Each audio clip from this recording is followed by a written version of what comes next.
Hola,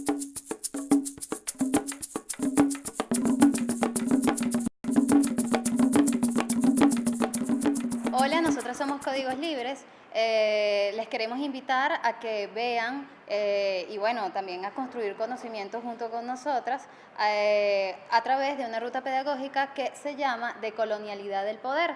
En esta oportunidad estuvimos conversando con el profesor Ramón Grosfogel, con el que estuvimos reflexionando sobre cómo construir el proyecto decolonial en Venezuela, y la clave está en comunalizar el poder. Véanlo, disfrútenlo y construyamos juntos el conocimiento vivo que necesitamos en Venezuela y en América Latina.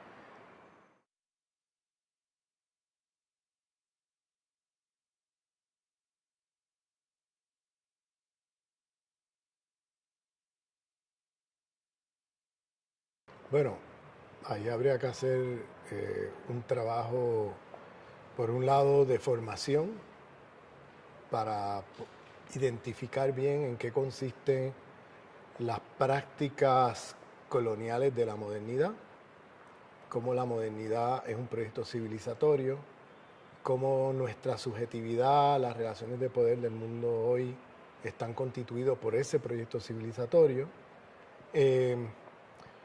cómo en la perspectiva de la izquierda occidentalizada, y cuando digo occidentalizada no estoy hablando de la izquierda de Occidente, sino occidentalizada significa la izquierda que mantiene un paradigma occidentalocéntrico, ¿bien? Que puede ser marxista o que puede ser de otra cosa, pero occidentalocéntrico en el sentido que sigue reproduciendo el paradigma hegemónico que se basa o fundamenta en el pensamiento de hombres europeos de 5 países. O sea, las estructuras de conocimiento de la modernidad que se constituyeron a través de 4 genocidios epistemicidios en el largo siglo XVI son racistas y son patriarcales. Eso se constituyó a partir de 4 genocidios epistemicidios, que fue el genocidio epistemicidio contra musulmanes y judíos en la conquista de Al-Ándalus, genocidio epistemicidio contra indígenas en la conquista de las Américas, genocidio epistemicidio contra africanos en la colonización de África, el secuestro masivo de africanos y esclavización en las Américas, y genocidio epistemicidio contra miles de mujeres en Europa que fueron quemadas vivas acusadas de brujas. Todo eso está pasando al mismo tiempo en el largo siglo XVI, entre 1450 y 1650, que es el momento de formación de la modernidad.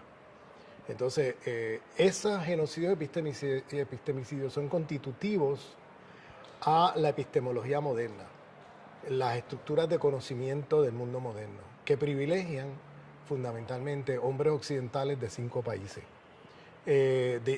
Siempre que hablamos de pensamiento crítico en la universidad occidentalizada o en la izquierda occidentalizada, estamos siempre refiriéndonos a hombres occidentales de 5 países, es decir, a un francés, a un alemán, a un británico, a un estadounidense o por el lado por ahí, un italiano. Entonces, toda la formación teórica de la izquierda occidentalizada, y cuando vuelvo y repito, cuando digo occidentalizada no me refiero a que sea de Francia o de Alemania o de Estados Unidos. Es decir, la izquierda occidentalizada existe en América Latina, existe en África, estamos hablando de una epistemología, es decir, una manera de ver el mundo, una manera de entender el mundo, una manera de actuar en el mundo, etc. Entonces, esa epistemología está fundada en el pensamiento de hombres occidentales de 5 países, de esos 5 países que mencioné. Entonces, la izquierda occidentalizada está de alguna manera fundada en el pensamiento crítico que se produce a partir de la experiencia histórico-social de estos 5 países. Entonces, ¿qué pasa? Lo que se pensó por parte de esos pensadores de esos 5 países críticos, etcétera, pues es propio de la experiencia histórico-social de esos lugares. Pero ellos no pensaron la experiencia histórico-social de otros lugares. Y en lo que consiste precisamente el colonialismo en el plano de la epistemología es pretender explicar el mundo con los lentes teóricos de otra parte del mundo. Entonces uno lo que hace es agarrar los lentes teóricos de lo que teorizaron estos hombres de 5 países y con eso uno intenta entender el mundo. Entonces agarra las categorías conceptuales que ellos produjeron para entender la realidad de Francia, Italia, Inglaterra, Alemania y Estados Unidos, y la extrapolamos para acá como si ese fueran los conceptos, las categorías que nos van a permitir entender nuestras realidades. En realidad ha habido montones de hombres y mujeres que han producido pensamiento crítico en otras partes del mundo, pero que por el racismo, sexismo epistémico que se produce a partir de esas estructuras de conocimiento del mundo moderno, patriarcales, racistas, a partir de los 4 genocidios epistemicidios del largo siglo XVI, pues quedan inferiorizados. Este pensamiento crítico de otras partes del mundo es inferiorizado, es decir, está fuera de la conversación. Entonces no forma parte de los paradigmas de pensamiento crítico de la izquierda occidentalizada, ni tampoco de la universidad occidentalizada. Bien, por tanto, cuando hablamos, para empezar, cuando hablamos de cómo no repetir el paradigma moderno, ¿no? Pues tendrías que, el primer paso es imprimir de diversidad epistémica cualquier cosa que estemos haciendo. Es decir, lo que diría Boaventura de Sosa Santos, imprimir de ecología de saberes todo lo que estemos enfrentando. Cualquier problema que estemos intentando pensar, buscando soluciones a esos problemas, hay que imprimirlo de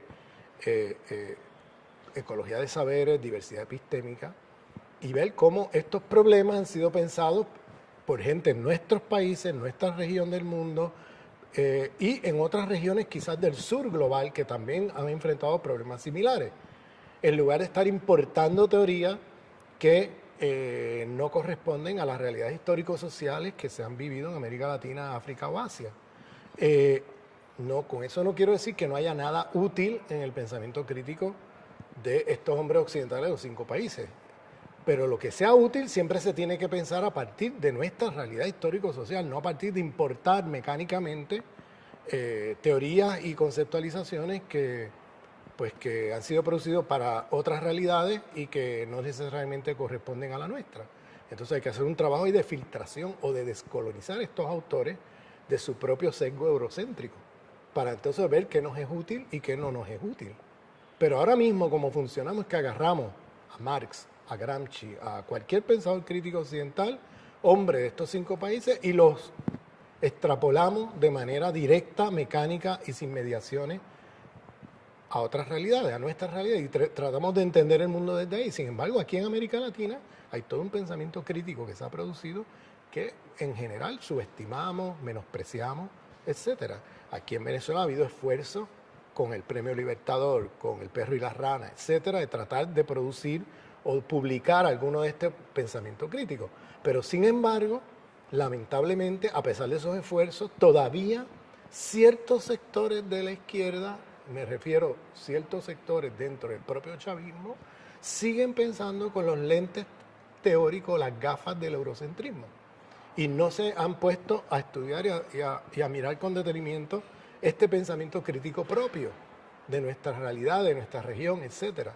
Entonces, el primer paso, creo yo, sería que cualquier problema que estés enfrentando lo mires desde esa diversidad epistémica y que te tomes en serio los pensadores y pensadoras críticas de nuestra región. Ese es un primer punto, ¿no? Un segundo punto sería,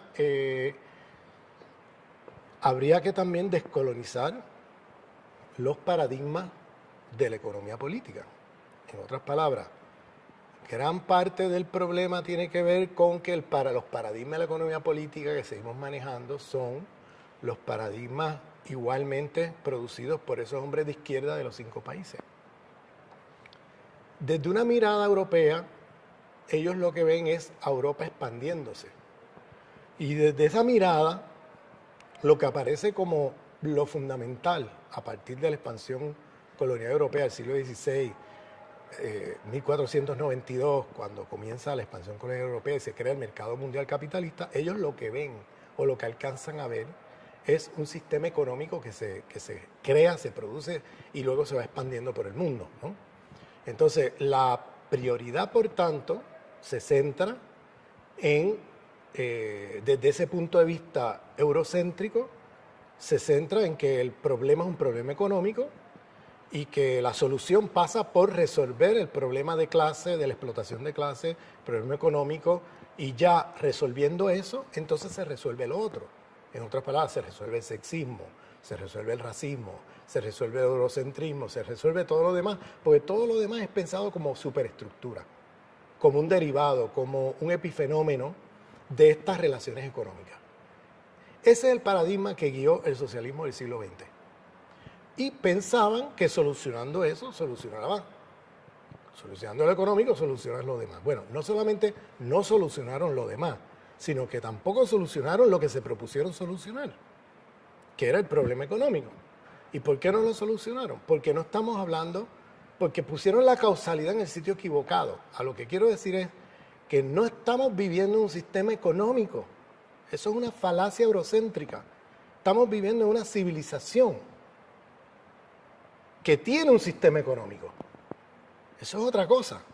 No es lo mismo hablar de un sistema económico que produce una civilización capitalista que hablar de una civilización, esa civilización moderna, colonial, que es el fundamento que produce una multiplicidad de relaciones de poder, una de ellas la económica, un sistema económico. De manera que cuando lo piensas de esa manera, donde tú ya no pones en el centro de atención el sistema económico, sino que el sistema económico viene a ser una especie de, tiene una relación o tiene como fundamento una civilización, entonces el sistema económico ya no lo puedes ver de la misma manera, porque ya no existe tal cosa como el capitalismo, como algo aislado, insulado del resto de las relaciones de poder, etcétera, sino que ahora lo que estamos viendo es una civilización que tiene un sistema económico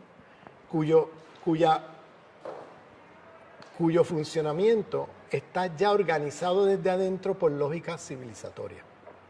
Es decir, estamos hablando de que no existe el capitalismo, lo que existe es un capitalismo histórico que está fundado en el proyecto civilizatorio de la modernidad, que hace que en la modernidad sirva como un principio organizador de ese sistema capitalista.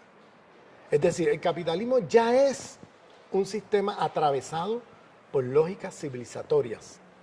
Por eso es que el capitalismo es racista, por eso es que el capitalismo es cristianocéntrico, por eso es que el capitalismo es eurocéntrico, por eso es que el capitalismo es cartesiano, por eso es que el capitalismo es ecologicida, por eso es que el capitalismo es racista, por eso es que es eurocéntrico, por eso es que es occidentalocéntrico, por eso es que es sexista, por eso es que es heterosexista, por eso es que va sobre la lista de relaciones de poder y estamos hablando de un paquete de relaciones de poder que forman parte de una civilización.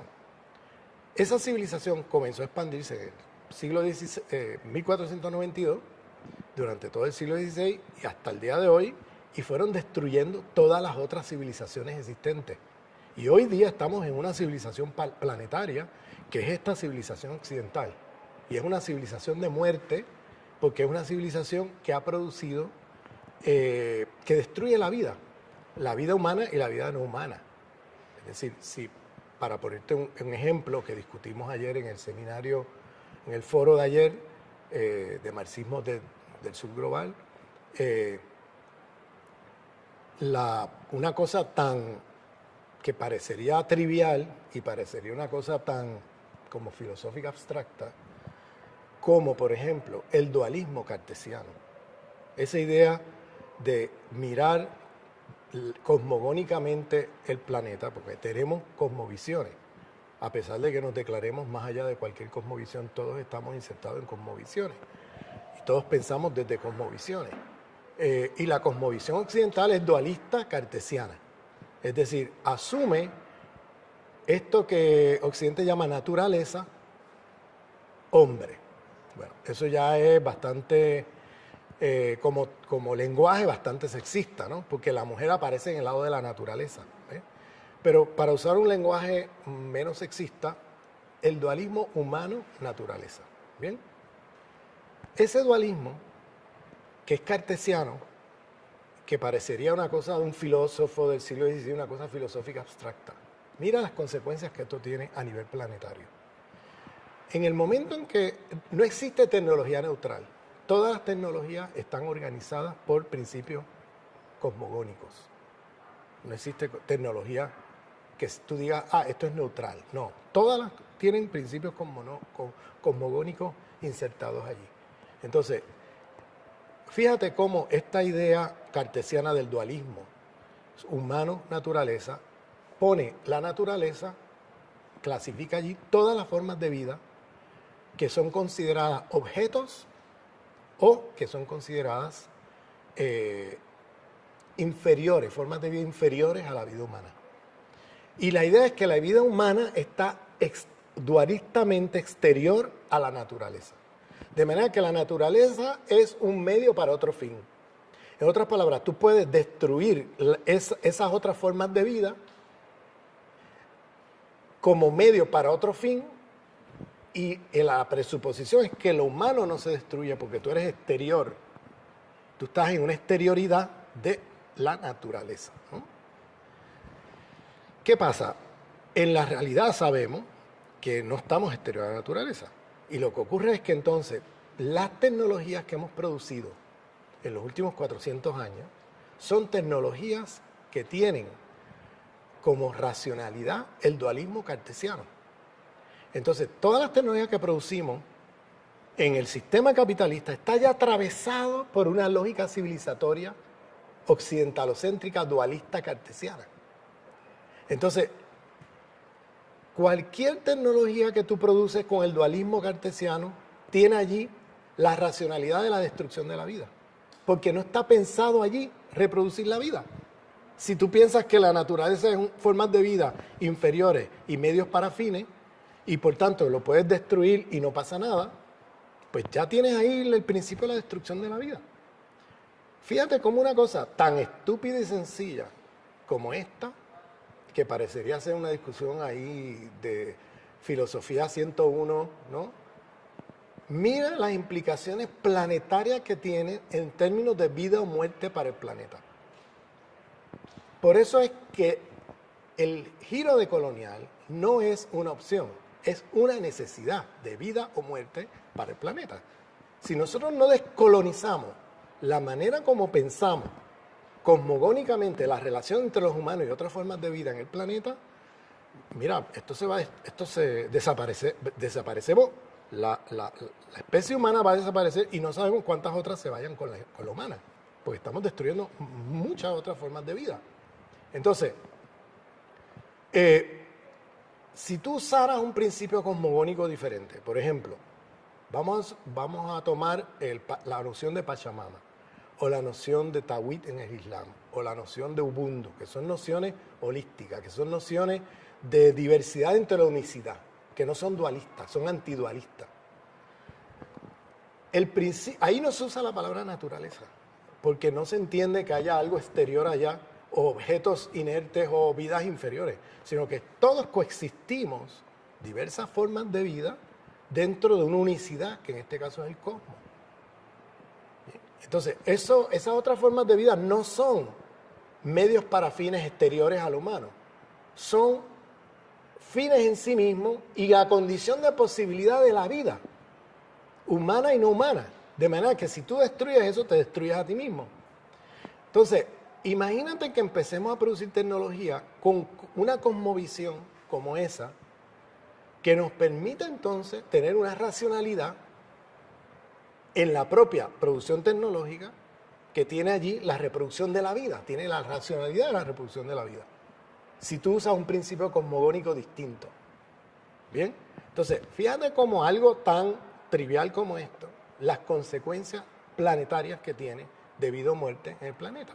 Entonces, el tema de la descolonización es un tema de vida o muerte, no es un tema de opción. ¿Bien?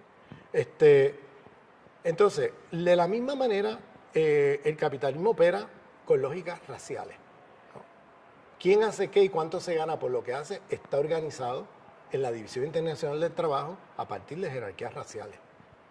Bien, el capitalismo es sexista, ¿no? ¿Quién hace qué y cómo se hace? También está organizado ¿Y cuánto te ganas por lo que haces? Por jerarquías de género. Hay jerarquías de sexualidad, hay una serie de jerarquías epistemológicas, religiosas. Hay una jerarquía religiosa donde se considera la cristiandad la forma superior de espiritualidad y todas las otras inferiores. ¿Bien? Entonces, las consecuencias teóricas y políticas de lo que estoy diciendo es que la transformación social no se agota solamente en que vas a cambiar un sistema económico. Porque lo que te va a pasar es que si tú te organizas, como pasó con el socialismo del siglo XX, contra el capital, de manera racista, sexista, eurocéntrica, cartesiana, vas a volver a reproducir todo contra lo cual estás luchando. Porque no estamos hablando de un sistema económico, estamos hablando de una civilización. Entonces las lógicas civilizatorias son principios organizadores de lo que llamamos el capitalismo. Entonces, si tú te crees que vas a cambiar las relaciones de clase, por ejemplo, en la Unión Soviética, los países del este eliminaron a los capitalistas, ¿bien?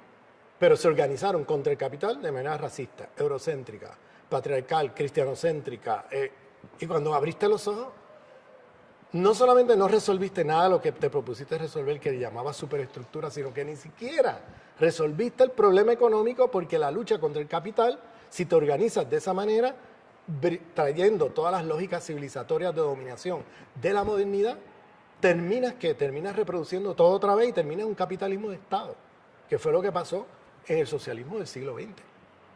Entonces, a lo que voy es que la izquierda, para poder moverse hacia adelante, tiene que tener una cartografía del poder muy diferente a la que hemos manejado hasta ahora. Y por eso es fundamental la descolonización de los paradigmas de la economía política, que siguen planteando una cartografía del poder que se agota en un sistema económico capitalista y ya. Y lo demás son como epifenómenos, cosas por el lado secundaria, que se resolverán una vez resolveramos el capitalismo.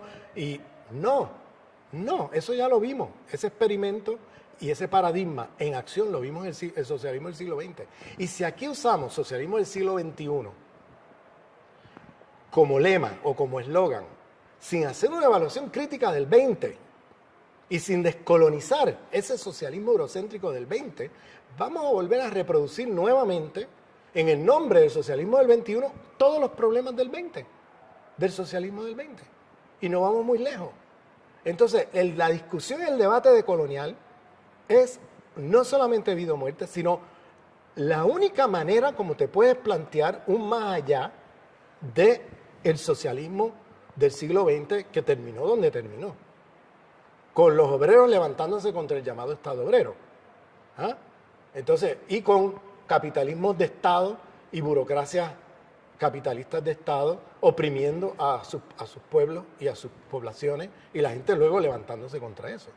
Entonces, a lo que voy es que la descolonización es fundamental para un proyecto de izquierda radical que se plantee una lucha ya no solamente anticapitalista, sino antisistémica. ¿Para qué? Para enfrentar la crisis civilizatoria, porque lo que vivimos no es solamente una crisis económica, es una crisis civilizatoria, y plantearnos la fundación de una nueva civilización planetaria. Ese sería el horizonte, ¿no?, hacia dónde debemos movernos, pero eso implica un cambio en paradigma, en el chip fundamental para poder realmente movernos más allá de esto. De lo contrario, no nos vamos a mover nunca más allá de esto, porque la modernidad es el proyecto civilizatorio que ha mantenido y sigue manteniendo la reproducción de esta civilización y su sistema económico en todos los esfuerzos, incluso los esfuerzos más anticapitalistas, terminan reproduciendo el capitalismo. ¿Por qué? Porque no se han dado cuenta que el problema es más profundo, y eso los indígenas de este planeta nos lo siguen recordando todos los días y nos dicen, no, aquí el problema es un problema de una civilización de muerte. Ustedes siguen pensando que esto es un problema económico. No, esto es un problema civilizatorio, más profundo y más amplio. Y para terminar este punto, o la izquierda se hace anticapitalista y decolonial, o sigue con su anticapitalismo promodernidad, y no va para ningún lado.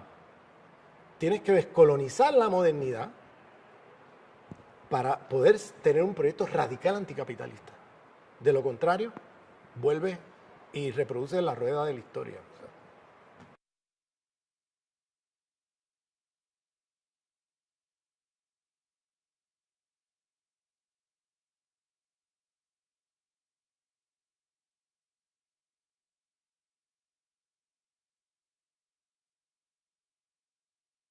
Bueno, en primer lugar yo quiero aclarar algo.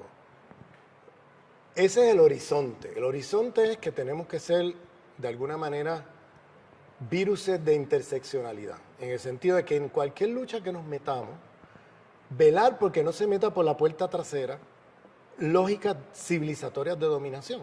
Porque los medios constituyen los fines. Si tú te organizas contra el sexismo de manera racista, se te corrompe la lucha contra el sexismo. Si te organizas contra el capital de manera patriarcal, se te corrompe la lucha contra el capital. Entonces tenemos que ser, de alguna manera, militantes de viruses de interseccionalidad, en el sentido de que en cualquier lucha que te metas, tienes que tener un ojo a estos problemas. Bien, ahora, dicho esto, quiero también hacer una advertencia y una aclaración.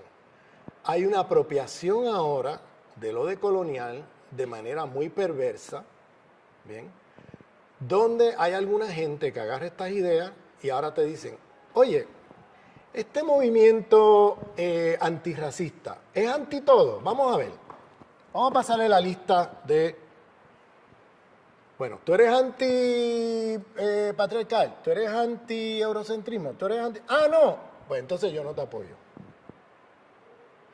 Este movimiento chavista, vamos a pasarle la lista, es anti esto, es anti, no es anti tal cosa, pues entonces no te apoyo. Eso yo le llamo francotiradores.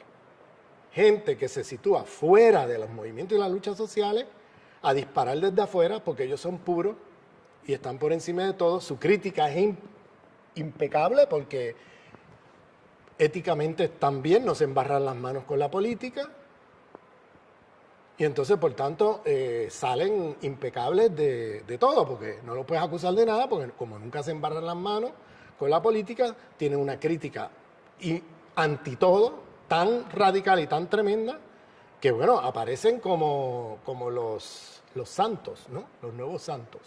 Y no hay manera que los puedas criticar, porque como nunca intervienen políticamente, pues no hay manera de criticarlos, siempre andan en el anti todo. Y en el antitodo significa que no terminas no cambiando nada, terminas reconciliado con el status quo, con lo que existe. Y en el fondo es un pensamiento reaccionario, porque en el fondo terminas, en el nombre del antitodo, terminas no actuando políticamente.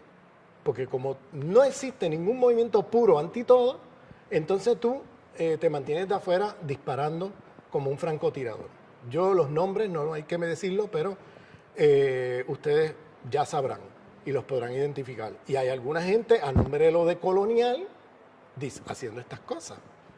Y a mí me parece perverso, ¿no? Lo que yo estoy diciendo es el ser virus de interseccionalidad, que seamos anti todo, es el horizonte hacia donde debemos caminar. Eso no quiere decir que sea un movimiento, ¿no?, del tema que sea, un movimiento social o un movimiento político, que no haya superado X o Y traba en esa cartografía del poder, que ahora no lo vas a apoyar porque, bueno, no, tú te metes allí y haces la crítica desde adentro. Y entonces das la pelea dentro del movimiento, apoyas el movimiento y desde adentro haces la crítica y das la pelea. Pero quedarte afuera como francotirador, me parece reconciliarte con el status quo. Es decir, tú no vas a cambiar el mundo. Moralmente quedas impecable, pero el mundo se queda igual. ¿Bien? Y eres tan reaccionario como el que dice, yo apoyo todas las relaciones de poder existentes. Porque tu antitodo termina en eso, en la medida en que tú no intervienes nunca políticamente, tú intervienes moralmente, pero no políticamente. Entonces eso significa, estoy haciendo esta aclaración, porque hay unas apropiaciones ahora perversas de lo de colonial que son muy problemáticas. Y yo quiero aclarar eso. En otras palabras, mira, está el movimiento chavista. ¿Que hay machismo en el chavismo? Por supuesto que lo hay. Pues vamos a meternos dentro del chavismo, en ese movimiento que es antiimperialista, ¿no? Que es anticolonial, que se plantea el anticapitalismo, y vamos a dar la pelea porque deje de ser machista, ¿no? Pero no vas ahora a quedarte afuera porque no cumple con la lista de los antitodos. No, métete allí, da la pelea, embárrate las manos en la política, apoya el movimiento chavista antes que nada y desde ahí haces tu crítica. Es decir, la crítica dentro de la revolución, bienvenida. Los debates, las diferencias, bienvenido. Pero crítica contrarrevolucionaria o crítica desde afuera para destruir la revolución, no, eso no lo queremos. Y recordemos que no vivimos un mundo de perfección donde somos ahora que todo, hasta que no haya algo anti todo, no apoyamos nada. No, eso me parece totalmente perverso y totalmente reaccionario como planteamiento. Bueno, esa aclaración la quería hacer, ¿no? Antes de continuar.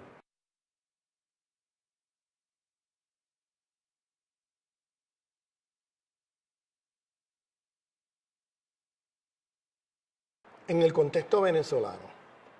En el contexto venezolano, porque estas no son preguntas que uno puede contestar a priori, como aquí está la receta. No hay receta, ¿bien? Hay que tener una mirada pluriversal de estas cosas, no universal. No de que hay una receta universal que ahora aplicamos a todos lados, que ese era uno de los problemas del socialismo del siglo XX, que había una receta con un modelo y había que imitarlo en todas partes. Y eso terminó en un fracaso. Entonces hay que tener una visión pluriversal y decolonial de cara al socialismo del siglo XXI. Entonces, en ese sentido, yo creo que hay que situarse bien en el contexto venezolano para de alguna manera dar una respuesta a eso.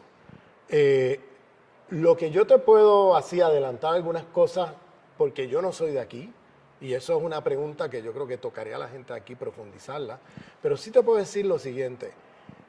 En este momento hay dentro del proyecto comunal, yo interpreto lo siguiente, yo interpreto que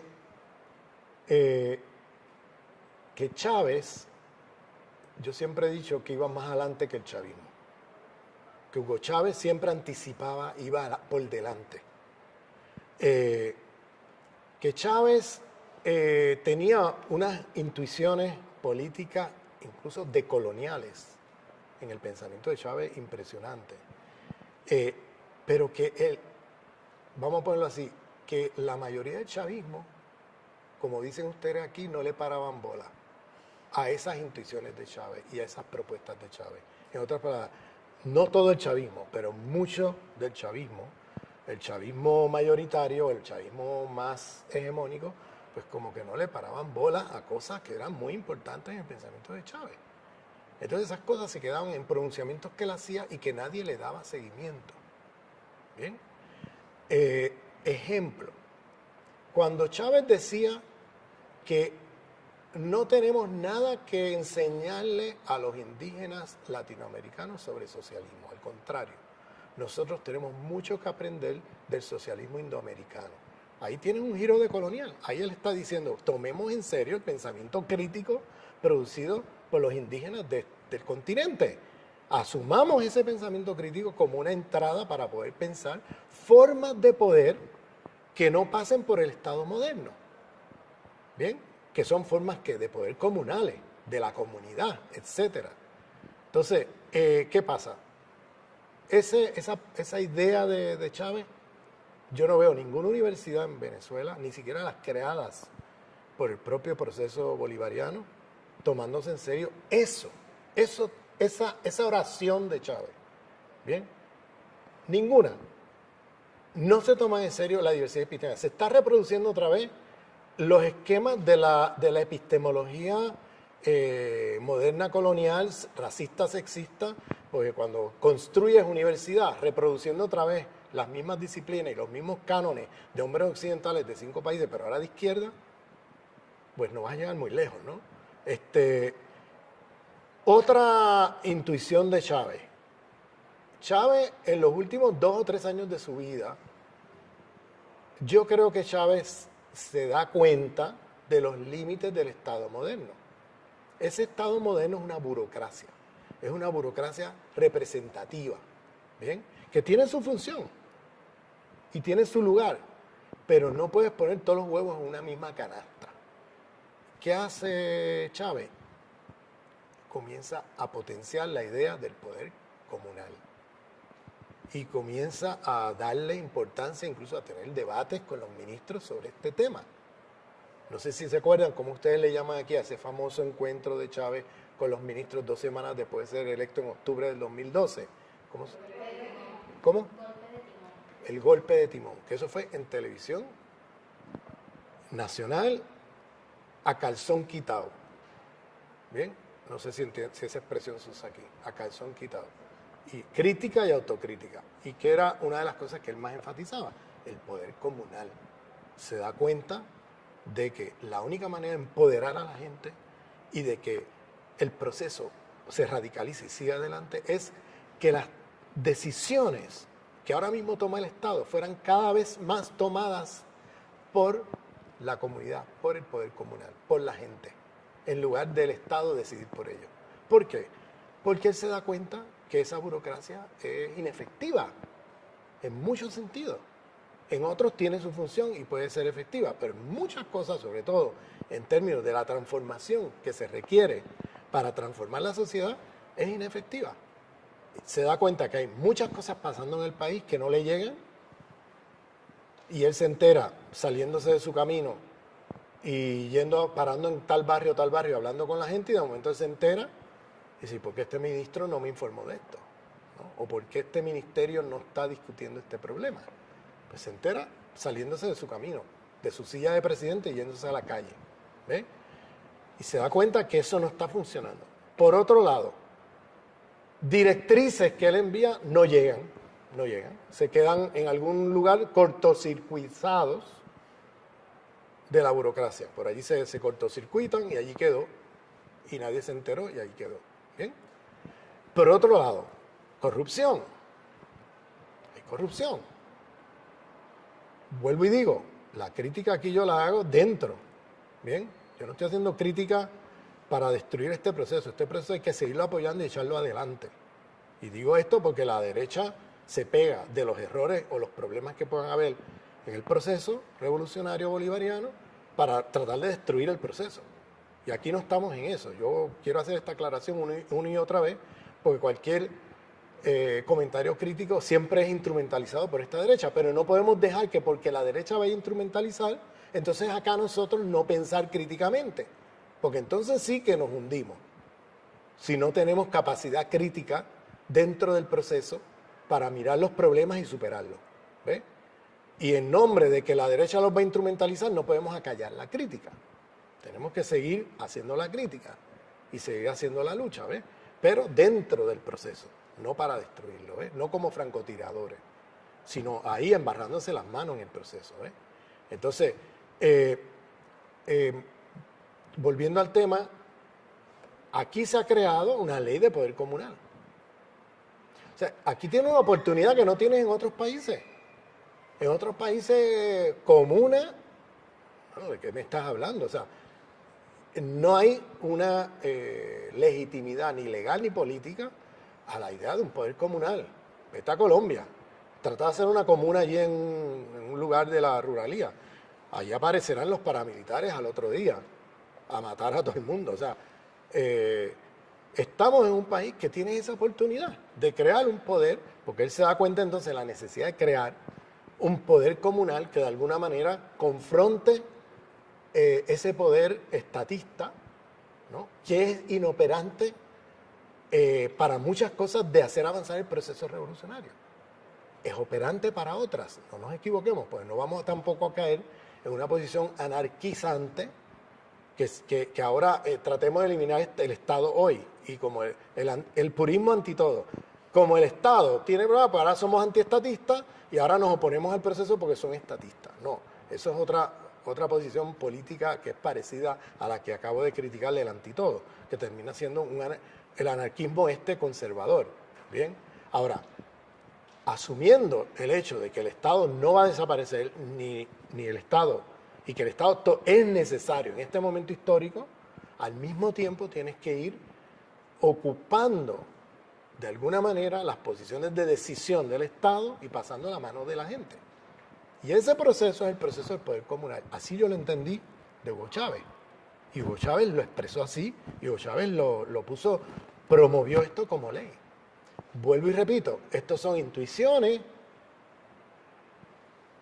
y planteamientos de Hugo Chávez, ya elaborados incluso teóricamente por él mismo, usando otros pensadores que él estaba leyendo, etcétera, y aprendiendo de ellos, porque el hombre se mantenía al día con sus lecturas, con producir pensamiento crítico para pensar el proceso y echarlo adelante. Y ahí está el libro de Iván Metzeros y Enrique Dussel, etcétera, donde él toma de ahí muchas ideas para estas cosas. ¿Y qué pasa? Ustedes tienen aquí una oportunidad histórica increíble, porque tienen la ley del poder comunal, tienen la legitimidad de hacer eso, ¿no? ¿Y qué pasa? Estas cosas que Hugo Chávez deja como legado, pues hay una parte del chavismo, lamentablemente, que no le da bola. Y que no solamente no le da seguimiento, sino que los obstruye. Le pone obstáculos a que eso se haga. Entonces siguen con una visión estatista del proceso y se olvidaron que Hugo Chávez dio el brinco hace rato de tomarse en serio el poder comunal. Que no significa que vas a hacer desaparecer el Estado, ni significa que estamos en una posición anarquista ahora. Significa de que ese Estado moderno, por eso es un Estado que es un resultado de la modernidad, que en el caso de América Latina es un Estado blanco criollo, es un Estado que ha sido producido por hombres criollos, blancos, etcétera, y que tiene un carácter burocrático, capitalista, elitista y racista y sexista, ¿no? que tiene un montón de problemas, pues no puedes poner todos los huevos en esa canasta. Eso es lo que yo entendí que Hugo Chávez comprendió al final de su vida y luchó como gato boca arriba por crear ese poder comunal, etc. Por tanto, cuando tú me haces la pregunta, pues, ¿qué hacer? Pues si aquí la tienes más fácil que en ningún otro lugar del mundo. O sea, hay que comunalizar el poder, ¿entiendes? Hay que de alguna manera descolonizar ese poder y comunalizarlo, que es parte de la descolonización, ¿entiendes? Y entonces darle espacio a otras formas de gestión, de poder, de producción económica, etcétera, que pasa por el control de la gente, de la autodeterminación y de la gente, de la autogestión de la gente sobre sus procesos políticos y económicos. Entonces, aquí yo no tengo que elaborar mucho, porque lo tienes, Hugo Chávez te lo ha dejado como un legado. Oye, y tómenlo en las manos y échenlo para adelante, ¿no?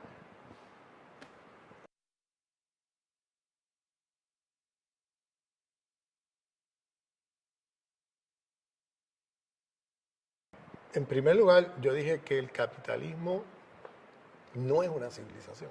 El capitalismo es un sistema económico organizado desde adentro por una civilización. No sé si me sigue ahí. O sea, no existe una civilización capitalista, existe una civilización occidentalocéntrica, moderna, colonial, que organiza, que tiene un sistema económico, que ya está organizado desde adentro con estas lógicas civilizatorias.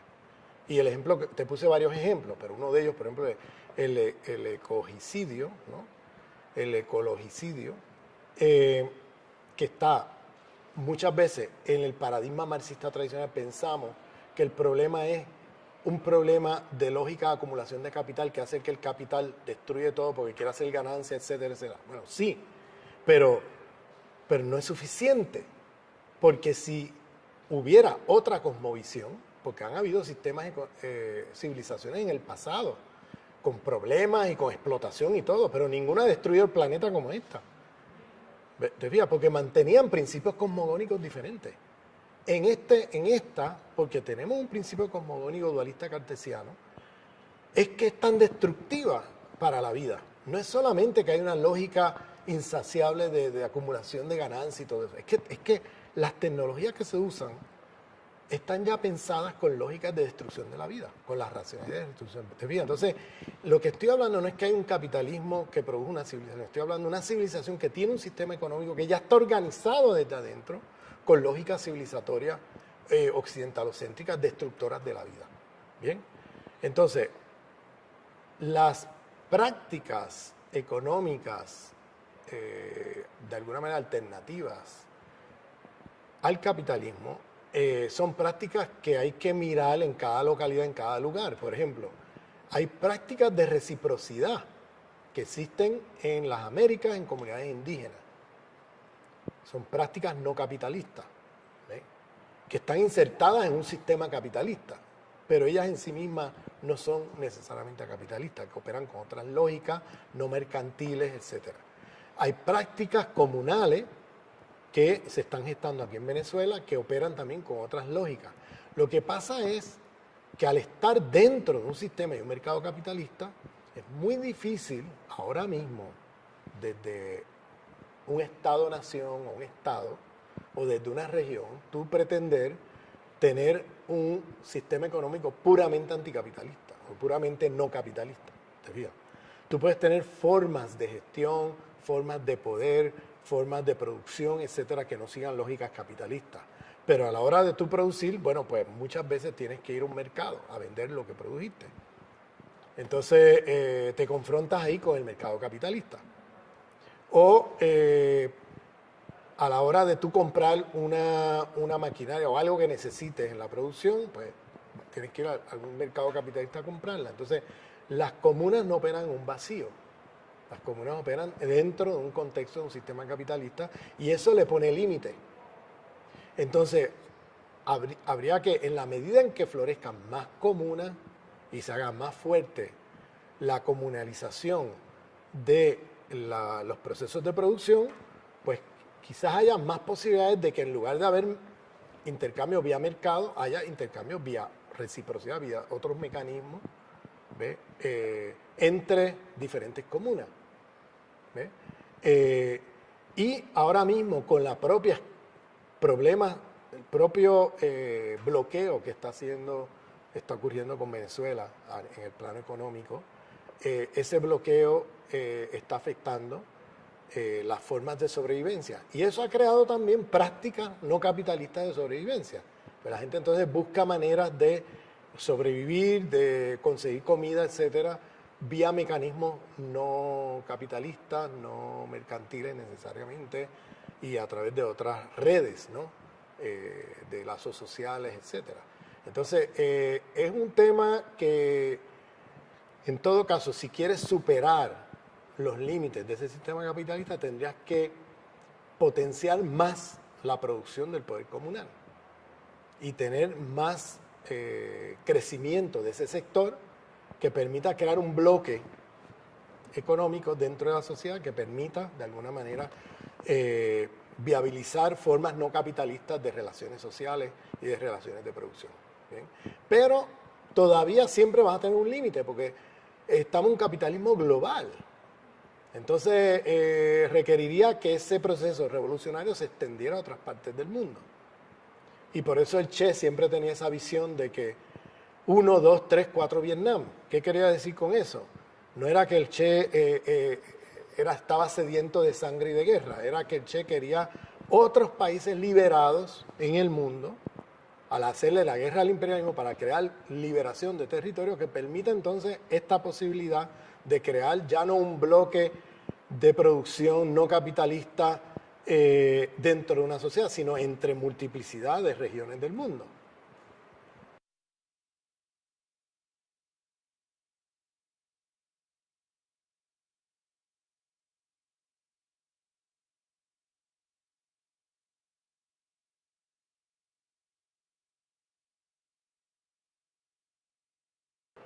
Las preguntas serían para mí, en primer lugar, hay un proceso de descolonización epistémica en el proceso revolucionario bolivariano. Hay una crítica a las formas modernas de poder, institucionales de poder. hay una crítica, existe aquí un cambio paradigmático en relación a cómo pensar la relación entre los humanos y otras formas de vida, con consecuencias en términos de producción de tecnología no destructora de la vida. Esas serían para mí preguntas clave. ¿O se sigue todavía con el proyecto moderno, anticapitalista pero moderno, y reproduciendo las lógicas de la modernidad destructoras de la vida? O sea, ¿qué está pasando ahí? Esas son preguntas que yo les haría.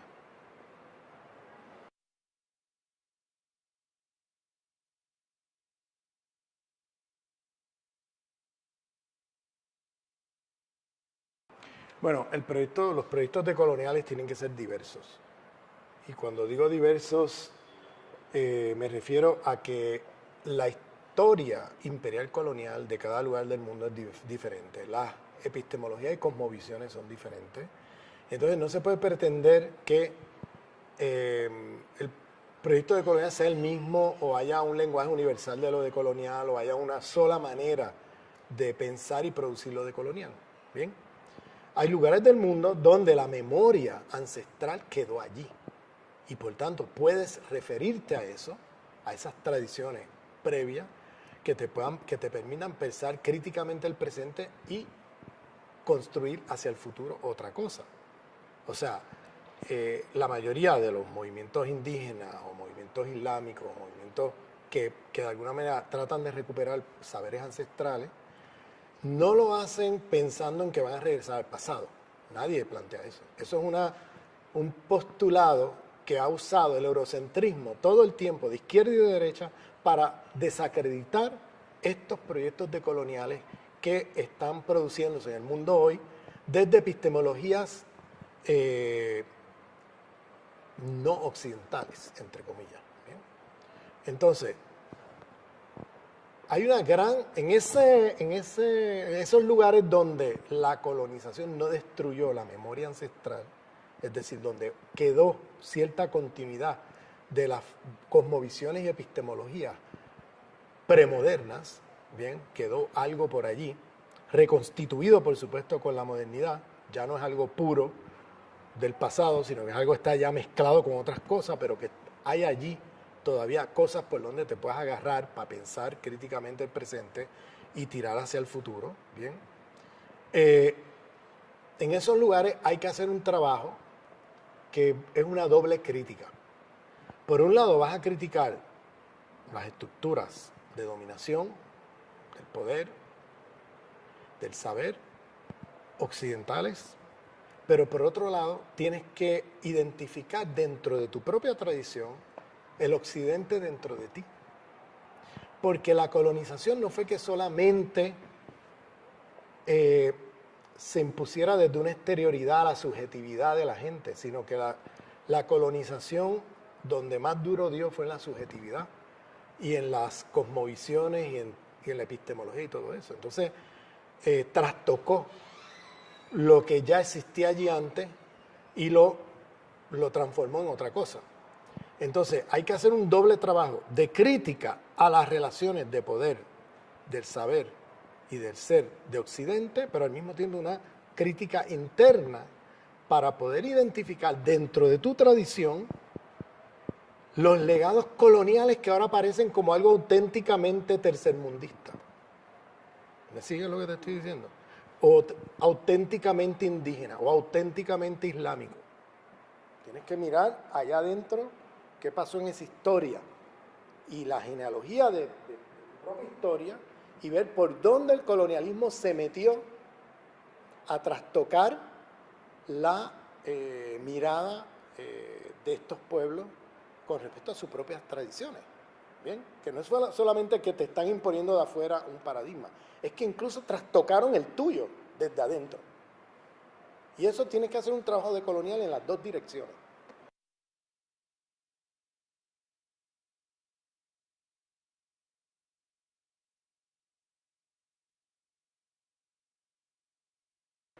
Bueno, Aimé Césaire en su discurso sobre el colonialismo, en la primera línea dice una civilización que no tiene solución a los problemas que ella misma genera, es una civilización decadente.